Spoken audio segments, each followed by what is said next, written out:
আরে ফ্রিজ খুললে কি করতেছো রূপা? ফ্রিজে তো অনেক কিছু আছে, এটা মনে কি গো?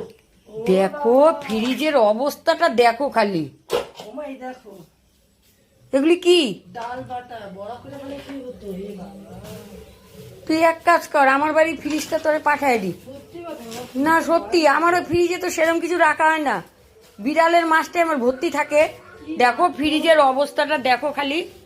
আর সত্যি কথা বলতে কি, ওর দোকানের জিনিস থাকে তো, যার জন্য ওর এই অবস্থা। আজকে আমি বারণ করলাম বাজার করতে, এর মধ্যে কি এ বাবা, এই দেখো দেখো কুমড়া ভাজা। মনেই নাই। কি করে মনে থাকবে? ওই ফ্রিজ খুললে বলছে ফ্রিজের মধ্যে দুনিয়ার জিনিস। হায় হায়, দেখেছো ফ্রিজের অবস্থা? আর আমার ফ্রিজ পুরো ফাঁকা পড়ে থাকে। আর কিছু আছে?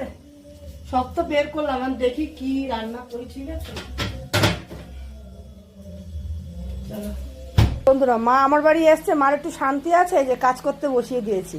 না গো, একটু বসে, এটা তো কোনো কাজ না, আমারও একটু সময়টা হবে। কিন্তু রান্নাবাড়ি তো চিন্তা নেই, রান্নাবাড়িগুলো সবই করবো, ওই করবে। আর সত্যি কথা বলতে দেখো টিফিনটা সেটাও আমটা ছুলে আমাকে দিল। আম দিয়ে মুড়ি দিয়ে সকালে টিফিন করলো মা, আর একটা রুটি ছিল, আমি রুটিটা খেলাম। আমি খাই না, খুবই ভালো। কিন্তু মা রয়েছে দেখে তাই খেলাম। যাই হোক, ওই রুটি হটপটেই থাকে, ফেলে দিই, খাওয়া হয় না। চিন্তা করো সকালবেলা তো একটু কিছু খেতে হয়।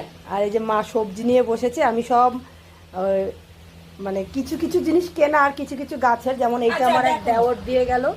এই যে সবজিগুলো কেটেছি, সবজিগুলো কি কাটা হয়েছে গো? খুব সুন্দর হয়েছে, দেখো তো। দেখো দেখেছো আমি এত সুন্দর করে কাজ কার থেকে শিখেছি? এই যে আমার মা ম্যাডামের কাছ থেকে, বুঝলে? আমার কাজ করতে হলে না আমার মাও ভয় পেত। হ্যাঁ এই দেখ হয়েছে নাকি লো। হ্যাঁ, আমার দিদা বলতো ঠিক, হয়তো মার কাজে হাত দিতে ভয় করে আমার। আর এই সবাই আমার বোনও বলতো। এইটা, এই মোচাটা হচ্ছে গিয়ে রিনাদের গাছ থেকে পেরে নিয়ে আসলাম, কটা আমরা পেরে নিয়ে আসলাম। আর এই চাল কুমড়ো, এই কুমড়োর ডোগা হচ্ছে আমার গাছে, আর এই চাল কুমড়োর ডোগাটা আমার এক দেওর দিয়ে গেল।